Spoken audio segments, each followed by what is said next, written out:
Assalamu alaikum. This is lecture number 6 from chapter number 1, first year biology, and the chapter name is the introduction.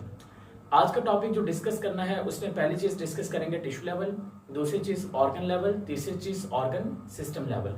इन तीन चीजों को discuss करेंगे और इसके अलावा रेलिवेंट कुछ चीजें डिस्कस करेंगे, जैसे कि इन लेवल ऑफ ऑर्गेनाइजेशन में से कौन सा वो लेवल है जो ज्यादा एफिशिएंट होता है, कौन सा वो यूनिक लेवल है जो मल्टीसेलुलर ऑर्गेनिज्म में पहला लेवल है, और कौन सा वो लेवल होता है जिसमें सेल्स जो होते हैं वो अरेंज जो होते हैं वो लाइटली होते हैं, लूजली होते हैं और उनको अलग किया जा सकता है या नहीं किया जा सकता। तो इन तमाम डिटेल्स को जानने के लिए व्हाइट बोर्ड की तरफ मूव करते हैं। Tissue level of organization basically ये वो पहला लेवल होगा अगर हम मल्टी सेलुलर ऑर्गेनिजम्स को डिस्कस करते हैं। देखें, लेवल ऑफ ऑर्गेनाइजेशन को हम लेके चल रहे हैं टॉपिक को। तो सबसे पहले लेवल ऑफ ऑर्गेनाइजेशन आपको मैंने बताया कि सब एटॉमिक लेवल, देन उसकी डिटेल्स काफी सारी बताई थी मैंने आपको। देन हमने कहा कि ये सब एटॉमिक पार्टिकल्स जब आपस में मिलेंगे तो इनके मिलने से कौन सा लेवल बनेगा, that is the atomic level. तो कौन सा लेवल बन गया, एटॉमिक लेवल बन गया। अब एटम्स जब आपस में मिलेंगे तो एटम्स के मिलने से क्या बना था, मॉलिक्यूल। तो एटॉमिक लेवल के बाद अगला जो लेवल होता है उसको क्या नाम देते हैं, उसको नाम देते हैं मॉलिक्यूलर लेवल। अब मॉलिक्यूलर लेवल से आगे वाला जो लेवल बना वो कौन सा बनता है, ऑर्गेनेली एंड सेल लेवल। ठीक है, तो मॉलिक्यूलर लेवल, उसके आगे कौन सा लेवल आ गया, ऑर्गेनेली एंड सेल लेवल। अब ऑर्गेनेली एंड सेल लेवल के बाद वाला जो लेवल है that is the tissue level. अब बेटा यहीं से आपको मेन चीजें अंडरस्टैंड करनी है। देखें, अगर मैं आपको ये कहूं कि लेवल ऑफ ऑर्गेनाइजेशन का कौन सा वो लेवल है जो सिर्फ और सिर्फ अगर हम कहें जाए कि यूनिसेलुलर ऑर्गेनिजम्स तक महदूद रहते हैं, तो आपने कहना है कि ये लेवल ऑफ ऑर्गेनाइजेशन सिर्फ यूनिसेलुलर ऑर्गेनिज्म तक महदूद रहते हैं। लेकिन अगर मल्टीसेलुलर ऑर्गेनिजम्स की बात करें तो आपने कहना है कि मल्टीसेलुलर ऑर्गेनिज्म में टेक्निकली तौर पर जो पहला यूनिक लेवल आएगा, यूनिक लेवल कहते हैं मुनफरद लेवल, जो कि यूनिसेलुलर में नहीं हो सकता। देखिए, मल्टीसेलुलर के अंदर जो सबसे पहले यूनिक लेवल आएगा ना, उसको आप नाम देंगे टिश्यू लेवल का, बिकॉज ये जो लेवल है ये लेवल बेसिकली सिर्फ और सिर्फ मल्टीसेलुलर ऑर्गेनिजम्स के अंदर ही ऑब्जर्व कर सकते हैं, आप यूनिसेलुलर में ऑब्जर्व नहीं कर सकते। तो इसका मतलब ये हुआ कि which one is the unique level for the which one is the first unique level which one is the first unique level which one is first unique level for multicellular organisms। अब बेटा यहाँ पर एक चीज note कर लीजिएगा कि मैं आपको आंसर्स ऑप्शंस दूंगा, आपने राइट आंसर चूज करने हैं। तो ऑप्शन ए है आपके पास टिश्यू लेवल। आपको मालूम होना चाहिए कि जब टिश्यूज आपस में मिलेंगे तो क्या बनेगा, ऑर्गन लेवल। ठीक है, उसके बाद ऑर्गन मिलेंगे तो क्या बनेगा, ऑर्गन सिस्टम लेवल। अब उसके बाद अगर डी ऑप्शन पे देखें तो इंडिविजुअल लेवल। अब जल्दी से आपने चूज करना है which one is the first unique level of the multicellular organism। अब यहाँ पे आपका राइट आंसर क्या होना चाहिए, 5 सेकंड्स का टाइम है, 5 4 ओके, टाइम आपका खत्म। ठीक है, हमारे 5 सेकंड ऐसे गुजरते हैं। अब यहाँ पे गौर से देखिए, अब यहाँ पे कुछ बच्चे जो हैं, मोस्टली बच्चे जो हैं वो टिश्यू लेवल को चूज कर लेंगे। लेकिन यहाँ पर एक काबिल और बात ये है कि भाई यहाँ पे जो यूनिक लेवल की हम बात कर रहे हैं मल्टीसेलुलर ऑर्गेनिजम्स के अंदर, तो मल्टीसेलुलर ऑर्गेनिजम्स के अंदर एक तो यूनिक लेवल आपको टिश्यू लेवल देखने को मिल ही रहा है। लेकिन उसके अलावा अगर हम बात करें तो टिश्यू लेवल के बाद जो ऑर्गन लेवल है, फिर ऑर्गन सिस्टम लेवल है या इंडिविजुअल लेवल है, ये वो सारे लेवल है जो सिर्फ और सिर्फ मल्टीसेलुलर ऑर्गेनिजम्स के हैं, ये यूनिसेलुलर में नहीं है। इसका मतलब ये हुआ कि मल्टीसेलुलर ऑर्गेनिजम्स को अगर हम यूनिसेलुलर ऑर्गेनिजम्स के कंपैरिजन में देखें कि कौन सा वो लेवल है जो सिर्फ और सिर्फ मल्टीसेलुलर ऑर्गेनिज्म में है, तो उनके जो यूनिक लेवल तो बड़े कि मल्टीसेलुलर ऑर्गेनिज्म के सारे ही यूनिक लेवल है। लेकिन हमने लफ्ज यहाँ पे इस्तेमाल कौन सा किया गया, कौन सा यूनिक लेवल चाहिए, पहला यूनिक लेवल। अब यहाँ पे सबसे दिक्कत ये है कि भाई पहला यूनिक लेवल कौन सा है। यहाँ पे बच्चे कंफ्यूज हो सकते हैं कि भाई पहला यूनिक लेवल कौन सा पूछ रहे हैं, क्या नीचे से पहला पूछ रहे हैं कि यहाँ से पहला पूछ रहे हैं। अगर हम यहाँ से पहला पूछे तो टिश्यू लेवल आएगा, फिर ऑर्गन आएगा, फिर ऑर्गन सिस्टम आएगा, फिर इंडिविजुअल लेवल आएगा। अब वो पहला लेवल कहाँ से पूछा जा रहा है, यहाँ से कि यहाँ से पूछा जा रहा है। तो बेटा इस चीज का अब क्या है, यहाँ पर जो राइट ऑप्शन है वो आपके पास टिश्यू लेवल भी है, वो आपके पास इंडिविजुअल लेवल भी है। लेकिन यहाँ पर जो आपको चूज करना चाहिए, नो डाउट वो टिश्यू लेवल ही चूज करना चाहिए, आप इंडिविजुअल लेवल चूज नहीं कर सकते। क्योंकि अगर वो इंडिविजुअल लेवल को नॉमिनेट करता तो वो लाजमी तौर पर एक हिंट जरूर देता कि भाई जो हमें यूनिक लेवल चाहिए वो यूनिक लेवल स्टेबल होना चाहिए या वो इंडिपेंडेंटली एग्जिस्ट करना चाहिए। तो ये चीज याद रखना कि ये इस तरह से जो सीक्वेंस है सीक्वेंस जो है वो चेंज हो सकती है। लेकिन एक चीज याद रखिएगा कि एक चीज आप याद रखेंगे कि अगर तो उसने कहा कि भाई ऐसा यूनिक लेवल दीजिए जो कि इंडिविजुअली एग्जिस्ट कर सके। ऐसे यूनिक लेवल दीजिए, ऐसे यूनिक लेवल के नाम बताएं जो कि एग्जिस्ट कर सके, जो कि अकेला एग्जिस्ट कर सके, सेपरेटली तौर पर एग्जिस्ट कर सके, तो वो इंडिविजुअल होता है। तो इंडिविजुअल लेवल ऑफ ऑर्गेनाइजेशन का एक ऐसा लेवल होगा जो सेपरेटली एग्जिस्ट कर पाएगा। लेकिन टिश्यू लेवल की बात करें तो टिश्यू लेवल जो है वो सेपरेटली एग्जिस्ट नहीं कर सकते, इनको दूसरे टिश्यूज की लाजमी तौर पर जरूरत रहती है। राइट, यहाँ पे काफी ठंडी हवा है तो उसको मैं जरा बंद कर दूं। राइट, ओके, खैर यहाँ पे देख लीजिए, तो ये चीज आपके सामने आ गई। तो पहला पॉइंट हमने टिश्यू लेवल को देखकर समझ लिया। तो देखिए अब हम इसको जरा डेफिनेशन की तरफ चलते हैं और इसकी कॉम्प्रिहेंसिव डेफिनेशन जो है उसको जरा अंडरस्टैंड करते हैं और फिर हम इसको जरा डिटेल में लेके चलेंगे। देखिए टिश्यू लेवल की बात करें तो एक चीज तो कंफर्म है कि जब डिफरेंट सेल्स आपस में मिलेंगे और डिफरेंट सेल्स के आपस में मिलने से जो चीज बनेगी, अब सेल जो होंगे वो कौन से आपस में मिलने चाहिए, वो सेल्स मिलने चाहिए जो एक दूसरे से रेलिवेंट है। तो जब ये डिफरेंट सेल जो एक दूसरे से रेलिवेंट फंक्शन रखते हैं, जब ये आपस में मिलेंगे तो इनके मिलने से जो चीज बनेगी उसको हम क्या नाम देंगे, उसको हम नाम देंगे टिश्यू का। अब बेटा यहाँ पे प्रॉब्लम पता क्या है, प्रॉब्लम ये है कि अगर मैं आपसे ये कहूं कि बेटा ये जो सेल्स आपस में मिलकर टिश्यू बना रहे हैं, क्या ये सेल्स दोबारा से अलग हो सकते हैं टिश्यू से कि नहीं अलग हो सकते? क्या ये बस एक बार अरेंज हो गए, अटैच हो गए, कि ये बाउंड कैसे होंगे? क्या ये लूजली बाउंड होते हैं, क्या ये लूजली अटैच होते हैं, क्या ये टाइटली अटैच होते हैं? तो यहाँ पर एक पॉइंट जो काबिल गौर है, आपने कहना कि टिश्यू के अंदर जो सेल अटैच होते हैं वो अटैचमेंट कौन सी होती है? तो आपने कहना वो जो अटैचमेंट होती है वो लूजली अटैचमेंट होती है। वो अटैचमेंट कौन सी होती है? That is a loosely attachment. तो ये आपने याद रखेंगे कि यहाँ पर जो सेल्स होंगे वो कौन सी अटैचमेंट रहने वाली है, सेल्स मिलेंगे जरूर लेकिन अटैचमेंट कौन सी रहेगी, लूजली अटैचमेंट होगी और उनके मिलने से क्या बन जाएंगे, टिश्यूज बन जाएंगे। होप सो यहाँ तक आपको पॉइंट समझ में आ गया कि टिश्यू लेवल में हम डिफाइन कैसे करेंगे। हम देखेंगे पहली बात, ये लेवल जो है ये किसके अंदर देखने को मिलेगा, मल्टीसेलुलर ऑर्गेनिजम्स के अंदर। दूसरी बात, हम इसको मुकम्मल तौर पर डिफाइन कैसे करेंगे, हम कहेंगे इन मल्टीसेलुलर ऑर्गेनिज्म, मल्टीसेलुलर जानदारों में डिफरेंट सेल्स, मुख्तलिफ सेल्स हैविंग रिलेटेड फंक्शन, जिनके फंक्शन एक दूसरे से मिलते जुलते हैं। Different cells having relevant function, having related function, वो जिनके फंक्शंस जो हैं वो एक दूसरे से मिलती जुलती हैं। दे लूजली अटैच, वो एक दूसरे से लूजली अटैच करते हैं, वो क्या बना देते हैं, टिश्यू बना देते हैं। यानी कि टिश्यूज के जो सेल्स होते हैं उनको डिसोल्व करके आप सेल्स को सेपरेट कर सकते हैं। तो ये चीज आपने लाजमी तौर पर याद रखनी है। इज इट क्लियर ना? ओके, अब हम बेटा जरा थोड़ा और इसको समझने की कोशिश में रहते हैं कि किसके अंदर अटैचमेंट जो है वो ज्यादा होती है, किस टिश्यूज में अटैचमेंट ज्यादा होती है, किस में कम होती है। क्योंकि देखिए जब भी हम प्रक्रिया की बात करते हैं तो बेसिकली हम दो चीजों को यूनिवर्स में, आकाश गंगा में आप देखेंगे, पृथ्वी पे देखेंगे। एक तो आप बेटा प्लांट्स को ऑब्जर्व करेंगे और दूसरा जो है वो आप ऑब्जर्व किसको करते हैं, एनिमल्स को ऑब्जर्व करते हैं। देखें अगर हम प्लांट्स के बारे में बात करें तो आपने कहना है कि भाई प्लांट्स के जो टिश्यूज होते हैं ना, उनको डिसोल्व, उनको सेपरेट करने के लिए हमें स्पेसिफिक केमिकल फार्मूला की जरूरत, स्पेसिफिक केमिकल्स चाहिए। अब उसकी रीजन क्या होती है, और देखिए लूजली जो मैंने लिखा है ना कि लूजली अटैचमेंट होती है, देखिए लूजली अटैचमेंट आपको एनिमल्स के केस में ज्यादा देखने को मिलती है। यानी कि अगर मैं ये देखूंगा ना कि किसके अंदर जो है वो सेल्स ज्यादा लूजली अटैच होते हैं, एनिमल के कि प्लांट के। अब ये कंपैरिजन में बात चली गई तो आपने कहना कि सर नो डाउट ये एनिमल में होता है, एनिमल में होता है। तो अगर मैं आपसे ये पूछूंगा ये प्लांट में लूजली क्यों नहीं होता, क्योंकि कहना है कि डिफरेंस क्या, आपने कहना कि एनिमल जो होता है ना, एनिमल के अंदर सेल वॉल जो होती है वो एब्सेंट होती है। और जब मैं सेल वॉल वाला टॉपिक पढ़ाऊंगा वहां पे मैं जिक्र करूंगा एक वॉल की, that is a middle lamina. तो बेटा यहाँ पे मैं नाम तो लिख देता हूँ लेकिन डिटेल में नहीं लेके जाऊंगा, मिडल लैमिना। अब ये जो मिडल लैमिना और ये जो सेल वॉल होती है ये एनिमल के केस में क्या होती है, एब्सेंट होती है, लेकिन प्लांट के केस के अंदर ये मौजूद होती है।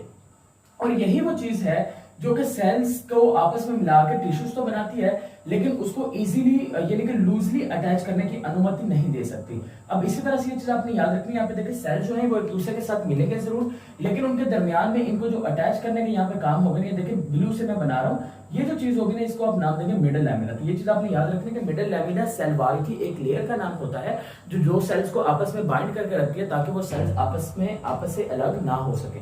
तो इस तरह से ये चीज आपने याद रखनी है प्लांट्स के केस के अंदर और एनिमल के केस के अंदर आपने ये चीज लाजमी तौर पर याद रखनी है। इज इट क्लियर ना?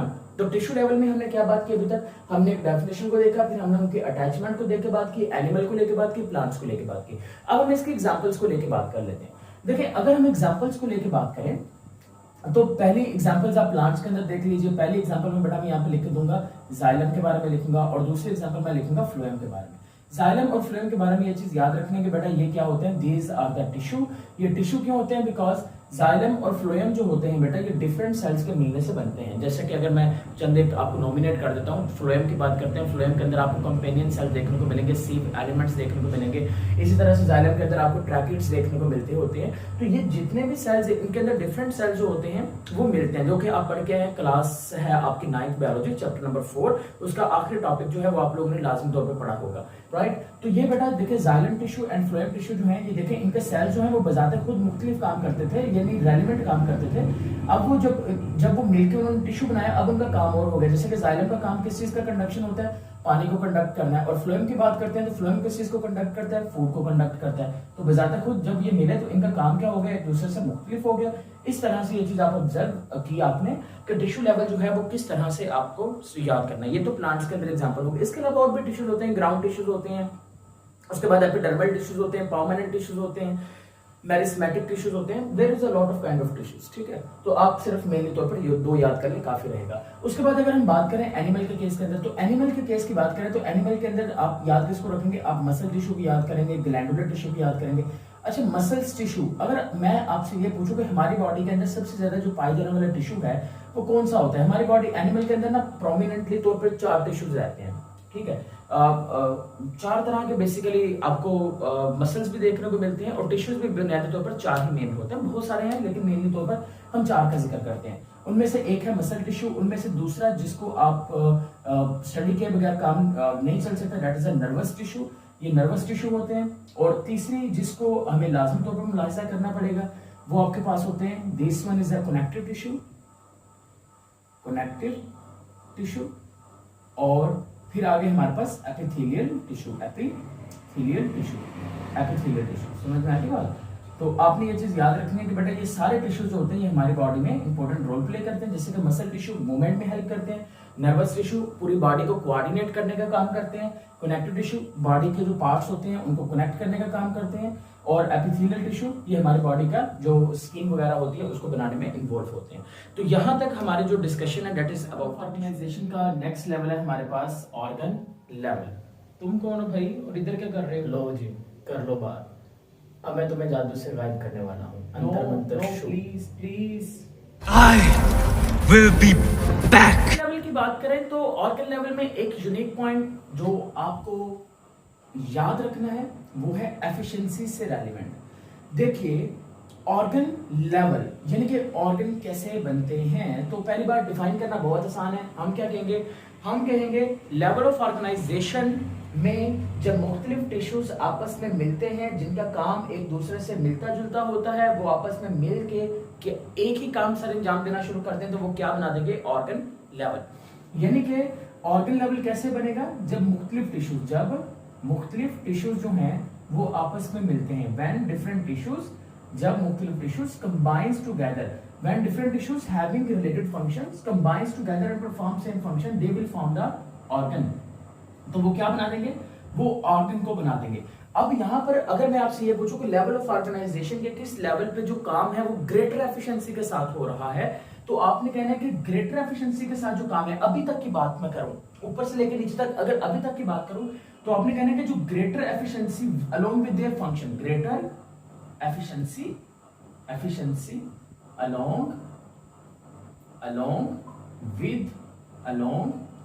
with their function, greater efficiency along with their function, greater efficiency along with their functions, ये आपको कहां पे देखने को मिलेगा, ऑर्गन लेवल के अंदर देखने को मिलेगा। तो इसकी डेफिनेशन करते वक्त हम कैसे कहेंगे, हम कहेंगे पहली बात ऑर्गन लेवल किसके अंदर देखा गया है, मल्टी सेलुलर ऑर्गेनिज्म के अंदर। तो मल्टी सेलुलर ऑर्गेनिजम्स के अंदर different tissues having related functions combines together, different tissues having related functions combines together, and जब डिफरेंट टिश्यूज जिनके काम एक दूसरे से मिलते जुलते हैं वो आपस में मिलते हैं और वो मिलकर क्या बनाते हैं, ऑर्गन। तो बेटा वो क्या किस लेवल पे स्टडी करेंगे, ऑर्गन लेवल पे स्टडी करेंगे। अब ऑर्गन्स जो हैं वो कहां पर आपको ज्यादा देखने को मिलते हैं या फिर ऑर्गन्स जो हैं वो ज्यादा डेफिनेट हो सकते हैं, इसको जरा अंडरस्टैंड करते हैं। देखिए पहले तो मैं आपको ये प्रूफ करके देता हूं, जब भी आपने ये क्वेश्चन पेपर के अंदर सोल्व करना है, पहली बात ये क्वेश्चन आएगा नहीं आपके एनुअल एग्जाम के अंदर, दूसरी बात अगर ये आ भी गया तो आपको सोल्व करने का मेथड बता देता हूं। पहली बात आप डेफिनेशन लिखेंगे दूसरी बात आप लिखेंगे कि भाई मुझे ये प्रूफ करके देना है कि वाकई में टिश्यूज के मिलने से ऑर्गन बनता है या नहीं बनता। उस प्रूफ के लिए आप एक एग्जांपल ले लेंगे। एक एग्जांपल किसकी ले लेंगे? स्टोमिक की एग्जांपल ले लेंगे। अब देखें, स्टोमिक जो है वो एक ऑर्गन है। स्टोमिक एक ऑर्गन है, इसको हमने प्रूफ करके देना है क्या ये है या नहीं है। तो मैं यहाँ पे प्रूफ करके देता हूँ आपको, क्योंकि बेटा स्टोमिक जो है वो टिश्यू से मिलकर बना है। एक उसके अंदर होते हैं एपिथेलियल टिश्यू, एक कौन से होते हैं? Epithelial tissue. अब एपिथेलियल टिश्यू की एक स्पेशल दीवार होती है जिसको आप नाम देते हैं ग्लैंडुलर टिश्यू। क्या नाम देते हैं? ग्लैंडुलर टिश्यू, ठीक है। और दूसरे जो टिश्यूज होते हैं वो आपने कहना है उसके अंदर होंगे मसल्स टिश्यू। कौन से टिश्यूज आ जाएंगे? Muscles tissue. तो मैं आपको एक स्टोमिक बना के दिखाता हूँ। देखिए, there is here is a stomach, ठीक है। अब स्टोमिक की शेप भी याद रख लीजिए एमसीक्यू में। स्टोमिक की शेप क्या होती है? It is a J shaped organ. लेकिन याद रखना कि ये जे शेप सिर्फ उसी वक्त होगा जब ये खाली होता है, यानी कि बच्चों का सिर्फ जे शेप होगा। जैसे ही अडल्ट होते जाएंगे तो आपका जे शेप किसके अंदर चेंज हो जाएगा? ओ शेप के अंदर चेंज हो जाएगा। ओ शेप रीजन क्या होती है? जब खाली होता है तो जे शेप है, जब भर लोगे तो ओ शेप बन गया। अब स्टोमिक की बात करें तो स्टोमिक के केस के अंदर इसकी जो दीवारों के अंदर ये ब्लू ब्लू लाइंस बना रहा हूं, ये इसके ग्लैंडुलर टिश्यू है, यानी कि ये एपिथेलियल टिश्यूज आ गए। Is it clear? Epithelial tissue आ गए। और यहीं पर हमें मस्कुलर टिश्यूज भी देखने को मिलेंगे जो कि क्या काम करेंगे। अब देखें, फूड जैसे ही स्टोमिक में इंटर होगी, यानी कि बोलस की फॉर्म के अंदर जैसे यहाँ पे आएगी, तो क्या होगा? इसमें कुछ सेक्रेशंस आ जाएंगी। जो ग्लैंडुलर टिश्यूज होंगे, ग्लैंडुलर टिश्यूज, ये ग्लैंडुलर टिश्यूज क्या करेंगे? ये कुछ एंजाइम्स वगैरह जो हैं ये रिलीज करेंगे।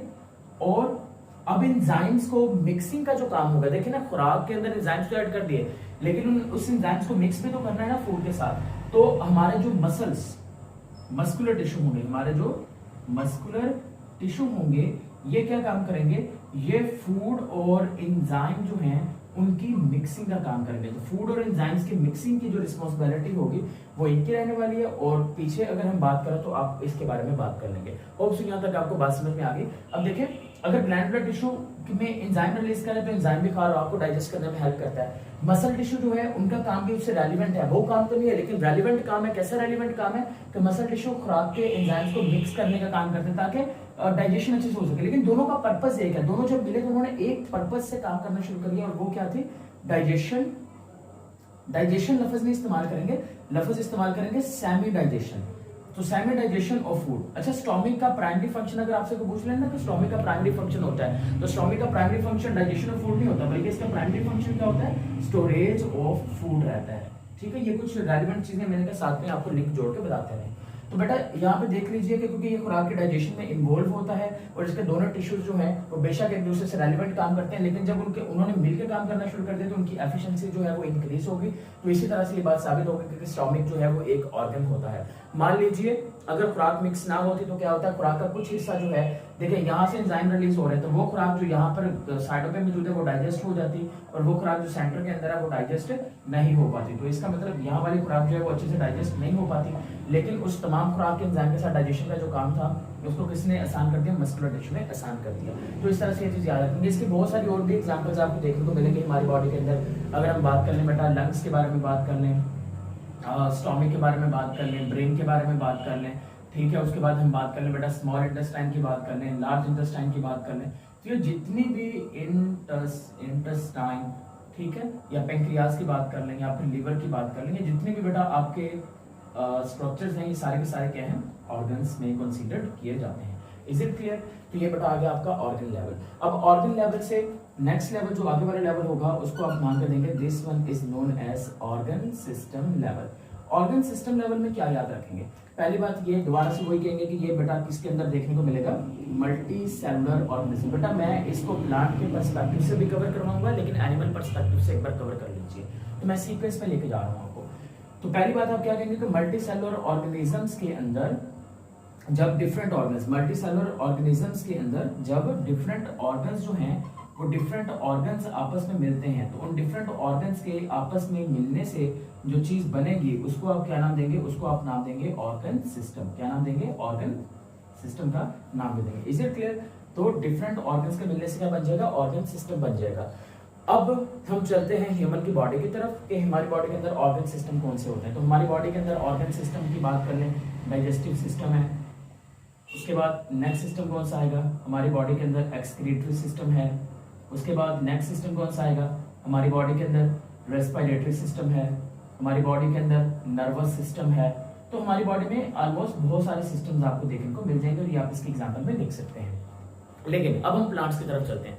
तो बेटा प्लांट के अंदर एक चीज याद रखना कि जो ऑर्गन सिस्टम लेवल होता है ये प्लांट के केस के अंदर लेस डेफिनेट होता है, लेकिन ये ज्यादा प्रोमिनेंट नहीं होता। इनके organ system level in case of plants, तो आप ऐसे लिखेंगे in case of animal and in case of plant. तो प्लांट के केस के अंदर मैंने क्या बोला, मैंने कहा ये लेस डेफिनेट होता है, ज्यादा प्रोमिनेंट नहीं होता। जैसा कि इसमें दो आपको देखने को मिलेंगे, एक तो आपको रूट सिस्टम देखने को मिलेगा, एक को आप क्या नाम देंगे रूट सिस्टम, और दूसरे को आप क्या नाम देंगे आप शूट सिस्टम का नाम देंगे। अब ये जो रूट सिस्टम होता है वो जड़ों वाला जो हिस्सा होता है वो क्या करता है, उसका मेन काम क्या होता है, पानी को एब्जॉर्ब करना, खुराक को स्टोर करना, ठीक है, खुराक को स्टोर करना, राइट, और इसके अलावा एनकरेज करके रखना, ये रूट सिस्टम का काम है। शूट सिस्टम की बात करें तो आपने कहना है कि प्लांट का जो शूट सिस्टम होता है उसका मेन काम क्या होता है। उस शूट सिस्टम में पहली बात आते हैं कौन कौन से ऑर्गन आते हैं, लीव्स आ जाते हैं बेटा, उसके अंदर स्टेम आ जाता है। अब लीव्स का प्राइमरी फंक्शन आपसे पूछे तो आपने कहना है कि लीव का जो प्राइमरी फंक्शन होता है वो क्या होता है, फोटोसिंथेसिस यानी कि खुराक को तैयार करना। तो इसका प्राइमरी फंक्शन होता है खुराक को तैयार करना, सेकेंडरी फंक्शन होता है खुराक को स्टोर करना। तो इस तरह से ये चीज याद रखना कि ऑर्गन सिस्टम लेवल एनिमल के केस के अंदर तो बहुत ही ज्यादा आप कह लेंगे कॉम्प्लेक्स होते हैं और बड़ी एफिशिएंसी बढ़ जाती है, लेकिन प्लांट के केस के अंदर ये लेस कॉम्प्लेक्स होते हैं, लेस डेफिनेट होते हैं और इनकी एफिशिएंसी कम रहती है। लेकिन अगर ऑर्गन लेवल की बात करें तो जिस तरह से आपको एनिमल के केस के अंदर ऑर्गन्स देखने को मिलते हैं तो प्लांट्स के केस के अंदर भी ऑर्गन ऑलमोस्ट ऐसे ही देखने को मिलेंगे। इसके पार्ट्स के बेस के ऊपर अगर आप करना चाहें दो तरह के आपको ऑर्गन्स देखने को मिलते हैं। एक को बेटा नाम दिया जाता है रिप्रोडक्टिव ऑर्गन्स का नाम देते हैं हम लोग, और दूसरे को हम नाम देते हैं this one is known as the vegetative organs. तो वेजिटेटिव ऑर्गन्स जो रिप्रोडक्शन में हिस्सा नहीं लेते और रिप्रोडक्टिव ऑर्गन्स जो रिप्रोडक्शन में हिस्सा लेते हैं। और फ्लावर का जो रिप्रोडक्टिव ऑर्गन होता है वो एक ही होता है, उसको आप फ्लावर का नाम देते हैं। और अगर हम बात करते हैं वेजिटेटिव ऑर्गन तो वहां पर आप लीव्स के बारे में बात कर लेंगे, वहां पर आप स्टेम के बारे में बात करेंगे, रूट के बारे में बात करेंगे, एक्सेट्रा। ये सारे के सारे इसके वेजिटेटिव ऑर्गन्स में कंसीडर किए जाते हैं। So that is all discussion about the tissue level, organ system level. So if you have any sort of question, you can ask in the comment section right now. Stay connected and Allah Hafiz.